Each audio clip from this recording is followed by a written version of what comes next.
Reena work முடிச்சுட்டு வெளியே வராங்க. அங்கே பார்த்தா கணேஷ் அங்கிள் இருக்காரு.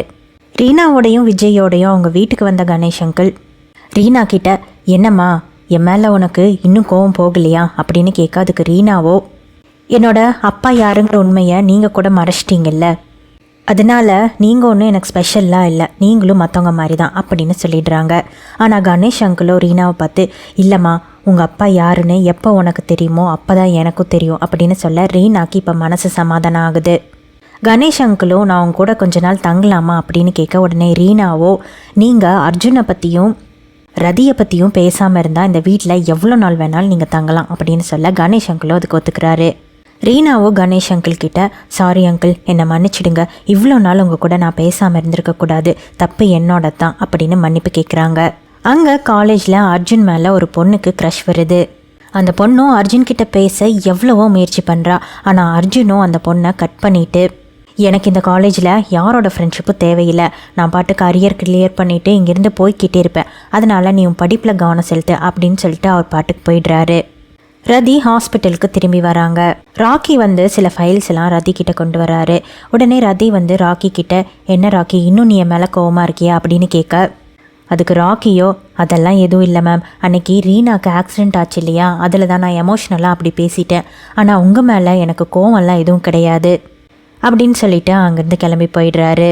ஹாஸ்பிட்டலில் எமர்ஜென்சி ரூமில் அட்மிட் ஆகிருக்கிற ஒரு பேஷண்ட்டு சடனாக கிரிட்டிக்கல் ஸ்டேஜுக்கு போயிடுறாரு. உடனே நர்ஸ் வந்து ரதியை கூப்பிட அவங்களும் ஓடி போய் பார்க்குறாங்க. அவங்க போய் பார்க்கும்போதே அந்த பேஷண்ட் வந்து இறந்துடுறாங்க. ஃபைல்ஸ்லாம் செக் பண்ணி பார்த்தா எல்லாமே நார்மலாக இருக்குது.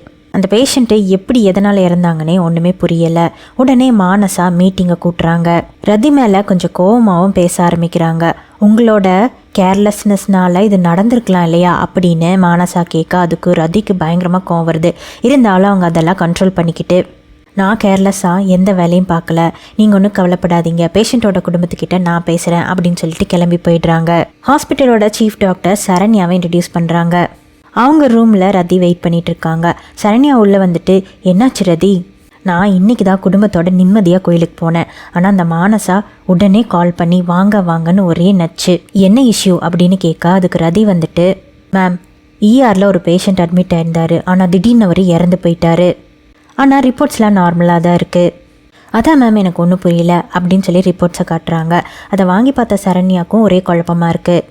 சரி ரதி, இந்த விஷயத்த நம்ம அட்ரஸ் பண்ணியே ஆகணும், இந்த வருஷத்துலேயே இதே மாதிரி 4-5 பேஷண்ட் இறந்து போயிட்டாங்க, இதை நான் பார்த்துக்கிறேன், நீ ஒன்றும் கவலைப்படாத அப்படின்னு சொல்லிட்டு ரதியை அனுப்பிச்சி வச்சிடுறாங்க. இதெல்லாம் நடந்துட்டுருக்கும் போதே ஹாஸ்பிட்டலுக்கு ஒரு அடிப்பட்ட பேஷண்ட்டை கூட்டிகிட்டு வராங்க. அதை ஒரு டாக்டரும் செக் பண்ணி பார்க்குறாங்க. பார்த்தா அது புல்லட் வூண்டு மாதிரி இருக்குது. இது புல்லட் வூண்டு, போலீஸ்கிட்ட சொல்லாமல்லாம் ட்ரீட்மெண்ட் பண்ண முடியாது அப்படின்னு சொல்ல, அடிப்பட்டவரை கூட்டிகிட்டு வந்தவனும் திடீர்னு யாருமே எதிர்பார்க்காத மாதிரி கன் எடுத்து காட்டுறான். எல்லாரும் அப்படியே ஸ்தம்பிச்சு போய் நிற்கிறாங்க.